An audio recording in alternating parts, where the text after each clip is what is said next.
My name is Germinario. I'm a sales account associate here at Nikon Canada, and today's video is going to be about grading N-Log within DaVinci Resolve. Now, this is my particular workflow, and there are many different ways to achieve a very similar look. At the end of the day, whatever works best for you is the best way to go about doing it. As long as you get the results you want, that's the best way for you to do it.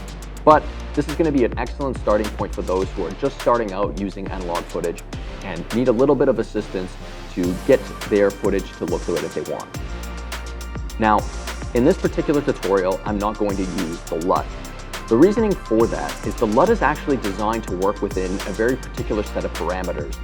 And if your footage deviates from those parameters, it may not actually give you the results that you want. This way that I'm going to show you will actually provide you a little bit more flexibility in what you're able to achieve with your footage.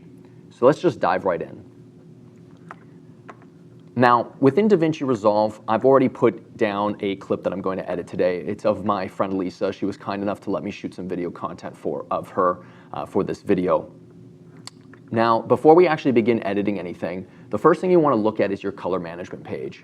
So I'm just going to go to that really quickly here. So we're going to go to our project settings. Timeline resolution, essentially what you want to put this at is the resolution of your footage. So in this case, I shot this in 4K, so I've put the resolution to 4K. This page here is actually quite important, the color management page. Now, color science, there's two options, or actually there's 3 or 4 options in this case. Now, the option we're going to use today is DaVinci YRGB. You can use the color management page as well as ACES if you're more familiar with those. But for simplicity's sake today, we're going to just use the DaVinci YRGB. Now, your timeline color space will most likely say Rec 709 as the default. I've changed it to DaVinci Wide Gamut. The reasoning for that is DaVinci Wide Gamut is just a really large color space. It gives us the most flexibility to work with our footage, and our output color space I put as Rec 709 Gamma 2.4. The last thing I've changed is the 3D lookup table interpolation here at the bottom. I've changed that from the default trilinear to tetrahedral. Now, normally you would hit save. Those are the settings I already currently have, so I'm just going to hit cancel. Like I said, I've already dropped some footage onto my timeline, so I'm going to jump right into the color page. Now, this will look slightly different for everyone depending on the way that DaVinci Resolve has set itself up on your computer or that you've set it up yourself. You may even see the clips open. I've gotten rid of that for the time being solely because I only have the one clip, and I'm even going to get rid of the gallery just to make the screen a little bit larger. So the first thing I'm going to do is I'm going to create a series of nodes. On a Mac, it's Option S. On PC, it's Control S, or sorry, Alt S. And I'm going to make a series of nodes, and I'm just going to space them out a little bit here. These are all serial nodes. The other way you can do that if you don't want to use the keyboard shortcuts is just go Add Node, Add Serial. Okay, the first thing I want to do now, after making those nodes, is I'm going to go into my effects at the top right, and I'm going to grab the color space transform node, and I'm going to put that on the very first node here, and I'm also going to put it on, I'm also going to put it on this node here at the bottom. So both of them have color space transform nodes placed on them.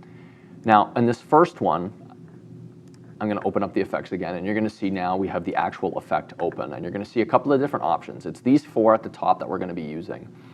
Now, one thing that you may not know is that N-Log is actually recorded in Rec 2020. That's the color space that's recorded in.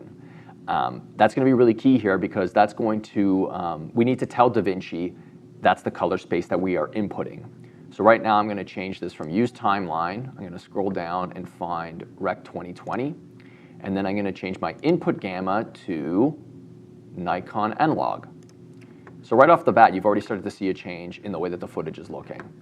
Now my output color space, I want to change this to DaVinci Wide Gamut because that's what I've set in my color management page. And output gamma, I'm also going to put to DaVinci Intermediate because like I said, that is what I put in my color management page. Now I'm going to pretty much do the exact same thing on this bottom node here.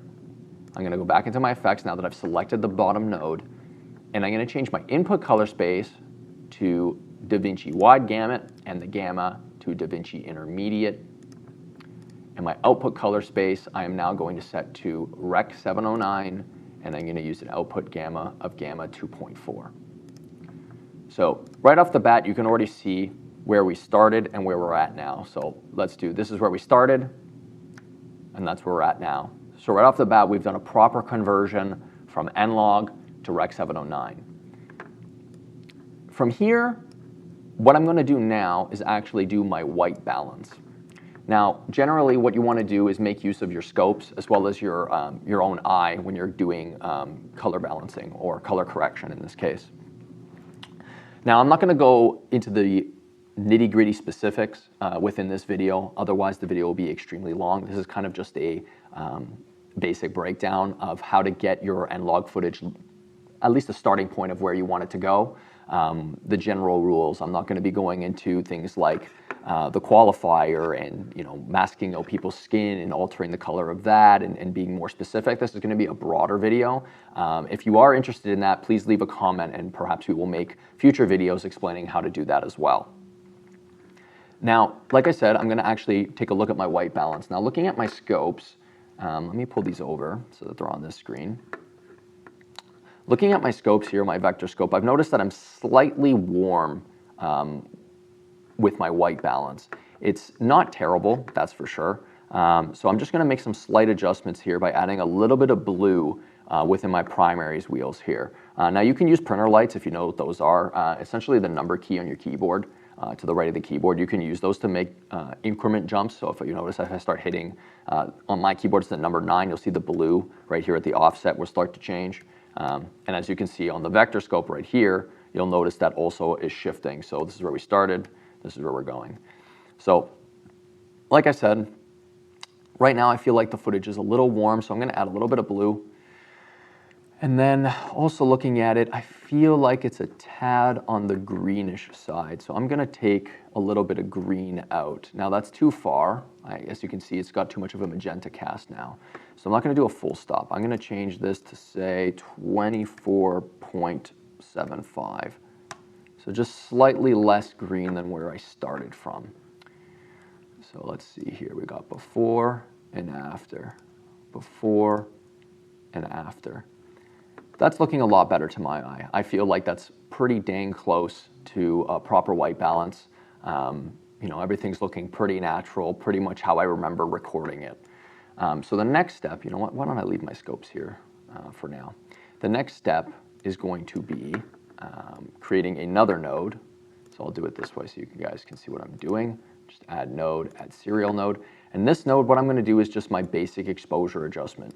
So right now I'm feeling like the footage is a tad on the bright side.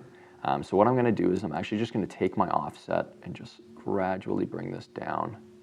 And what I'm doing is I'm not only looking at my footage itself, but I'm also looking at my waveform monitor to see where my footage is sitting at within the monitor itself. DaVinci Resolve has some really great tools. For example, if I open up my qualifier right here at the bottom left, set this to qualifier, and then I start to hover over parts of the image, you'll notice within the scopes there are actually little circles. The circles are actually indicating on that particular scope where the pointer is referencing. So in this case on her skin, it's sitting around the 640 on the waveform. Within the vector scope, we're sitting slightly to the right of the skin tone indicator line, which I'm quite happy with. I like my skin tones to be slightly more on the magenta reddish side than directly on the skin tone line. Obviously, it depends on your footage, but that's generally where I like to have them sit anyway. So yeah, looking at this, I'm finding that I like where her skin tone is sitting right around that 640 to 384 range on the waveform here. And nothing is obviously blown out. As you can see, the top of the waveform monitor, it's sitting at the most just below the 896 line on the waveform. If you're clipping, you're going to see it go below 0 or above 1023. So right now, everything's sitting really nicely where it is. Okay, so what I'm going to do now is just move the waveform out of the way so I can go back to my node tree. Now from here, what I want to do is I'm going to just start to introduce some contrast because the image is looking a little flat. So what I'm going to do is create a parallel node. And on this node here, I'm actually going to go into my HDR tools. Actually, you know what? No, we're not going to do that yet. We're going to go into my primary color wheels here. And I'm going to start making some changes. So for starters, I think I want to bring my midtones down a bit. Again, this point here is obviously dependent on your footage. Like, you're not going to be using my exact numbers in any kind of way. And where I have certain things sitting on my waveform, if I were to reference it, is not going to be identical to your footage. Everybody's footage is going to be different. This part is going to come with practice and by training your own eye in the aesthetic that you like. But for now, I'm thinking like that's a pretty good place to start. So let me take a quick look here. Oop.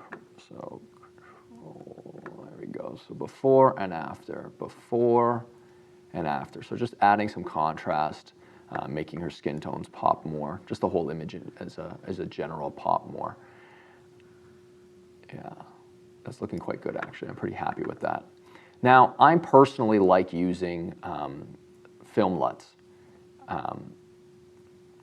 So you know what? I'm going to use one today because I feel like a lot of people like to make use of LUTs, and I'm going to show you how to go about doing that, in particular with N-Log footage. Now, within DaVinci Resolve, there's actually some pre-built LUTs. I like using the film looks LUTs that are provided, but there is a caveat that you need to know.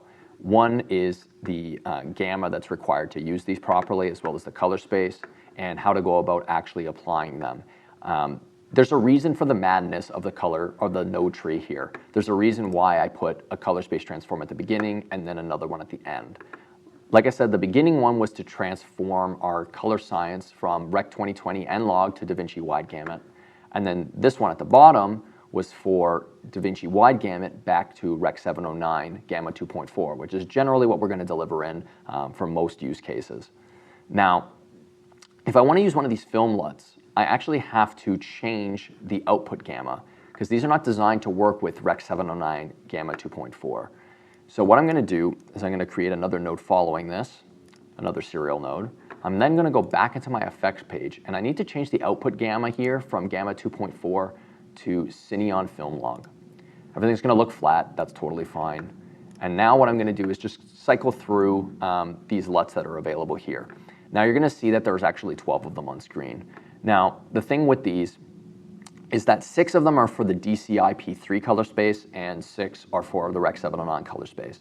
Obviously, we are outputting to Rec 709 like you just saw in the color space transform node, so we're only making use or only referencing these bottom 6 here. So I'm just going to kind of go through some of these. I personally like the Kodak 2383 looks, but again, it's completely up to you. And obviously, you're going to notice that they do make a drastic change to the way that your footage looks. If you're curious what these numbers mean, essentially the higher the number, the cooler the footage. So it's actually the same film stock that it's referencing, but as you notice, the 55 option is significantly warmer than the 65. But for my taste, I think I want to go with, I'm actually really liking this Fuji one maybe, or do I like this one better? You know what, we're going to use this one. We're going to use the Rec 709 Kodak 2380 365. So I'm just going to double click it. And you'll see that this has been applied here. Now, one of the things that people tend to do, which is the incorrect way to use a LUT, is they'll apply the LUT and go, you know what, that's too strong. I'm going to go into my key tool here, and I'm just going to start reducing the output gain so that the LUT isn't as strong. Oh, so like, I like that. You know, it's not nearly as strong. It's about 75%, 73%. And I'm going to use that. That's not the way you want to go about using these. You want the full effect of the film LUT. And the reason that we put it at the end is because we can make changes before the color space transform, and it will affect how it looks at the end while still making use of the full data that's available within the N-Log footage.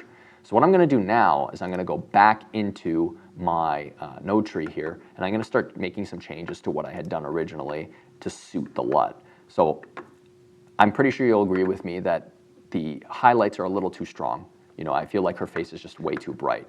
So I'm going to take my gain and I'm going to start to bring that back to something I find a little bit more acceptable for my taste. Even my gamma, I think I'm going to bring that down. Oh, maybe not. I think somewhere around there is looking pretty good. Maybe my lift.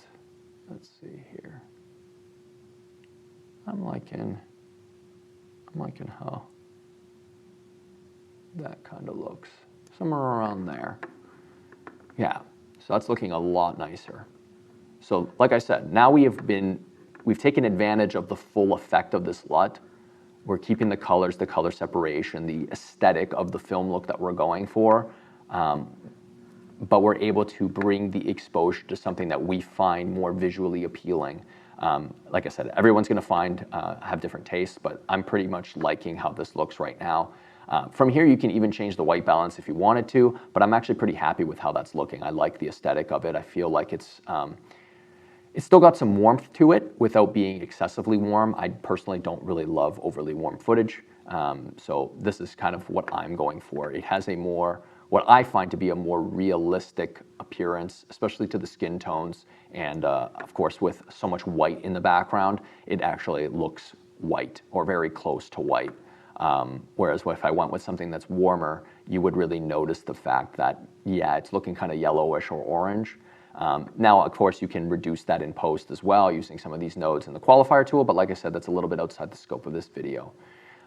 Yeah, I mean, realistically, you could stop at this point. Like, that's a pretty good looking film look. I mean, I'm pretty happy with just how that looks to begin with. And you can see the node tree is actually quite simple. I didn't even do a whole lot. Now, obviously, everyone's footage is going to be a little bit different. But in this case, I'm actually quite happy with the results of that. I could end right here. Now, if I go back and review my scopes, I'll bring these back on screen, you'll also notice that they're actually not clipping whatsoever. The blacks are not reaching 0, and the whites are not reaching the full waveform monitor. You don't have to. There's nothing in the rules that says, or the rules for lack of a better word, that says like your blacks need to be sitting at 0 and your highlights need to be sitting all the way up here. It's very dependent on your footage. And the easiest way to confirm that is if you go find some screenshots of your favorite movies and drop them into DaVinci Resolve, you can actually see on the waveform monitor where the luminance levels are sitting, and you can confirm that. Again, it's based on your footage. So in this case, I feel like I do want to get the blacks a little closer to the 0 mark. So what I'm going to do here is move these quickly. I'm going to bring another node following the LUT, and all I'm going to do is just grab my curves, and I'm going to drag this slightly to the left here, something like that. And let's see what this looks like before and after, before and after. It's a slight change, very minimal. I might even go back and reduce my lights a little bit. So what I'm actually going to do is create another parallel node and go into my HDR palette here. The adjustments within the HDR palette as opposed to the primary color wheels are a little bit more specific. They're kind of like manipulating certain parts of the curves graph as opposed to the primary wheels, which are a bit more broad. So I'm going to go back into my HDR wheels here and go to my lights and just start to bring these down a bit because I find still her skin tone just to be a little too bright. I'm going to say right around there, perhaps. Before and after. Yeah, I feel that looks a lot nicer. And then maybe I'll go back into my highlights here and just kind of bring up the highlights a touch. So before, after, before, and after. Yeah, I find that looks a lot better. So let me play this from the beginning here. Yeah, I'm really happy with that. I think that looks quite nice. The last couple of things I want to do, I've always found that it's nice to add a tad bit of sharpening to my N-Log footage, and I will usually do that towards the end of the node tree, either as the last node or the second last node. So in this instance, what I'm going to do is just go into the blur tool here. And it's funny, you can change this to sharpen, but it pretty much works the same way if you just do blur and reduce the radius. I'll zoom in so you can actually see the effect that this is having. Okay. Okay, let me see here. Let me find something that part of the footage that's particularly sharp. So right there. Okay, so I'm going to take the radius here, and I'm just going to bring it down slightly. Not too much. I'm going to put about 0.48. It starts at 0.5, so 0.48 is a very minimal change. And I'm going to turn it on and off. And you'll notice it's a little difficult to see. Let me zoom in even further here. Lisa, don't hate me for being this close. But, so before and after. Before and after. So it just adds a little bit of sharpening, a little bit of extra clarity to the footage itself. And let's get it to fit, zoom to fit. There we go. Yeah, so I'm pretty happy with that. Last thing I want to take a quick look at is my scopes. I could add a little bit of saturation if I wanted, but to be quite honest, I'm pretty happy with how that looks. I don't think it's necessary for this particular shot. I mean, looking at my vector scope here, you know, generally a good rule of thumb, these are kind of like the safe zones. Any colors beyond this, you might wind up with some delivery issues. And how, depending on the medium, you're showing this footage on the web or anywhere else for, again, it really all depends where you're displaying it. But in this case, I'm actually pretty happy with where everything's sitting. I like the colors. So I think I'm gonna wrap it up there. Like I said, I hope this was a informative video for you. I hope I kind of made N-Log not so daunting of a task and made it a little bit easier for you to understand how to work with it. If you do have any questions, please feel free to comment on this video, and we are going to try to address them as best as we can. And if we see a lot of popularity for videos like these, I'll be trying to create further explanations on how to do more specific grading, more specific, how do I phrase this better? I guess more specific tutorials on the grading process. Like I said, hope you enjoyed. Have a good one.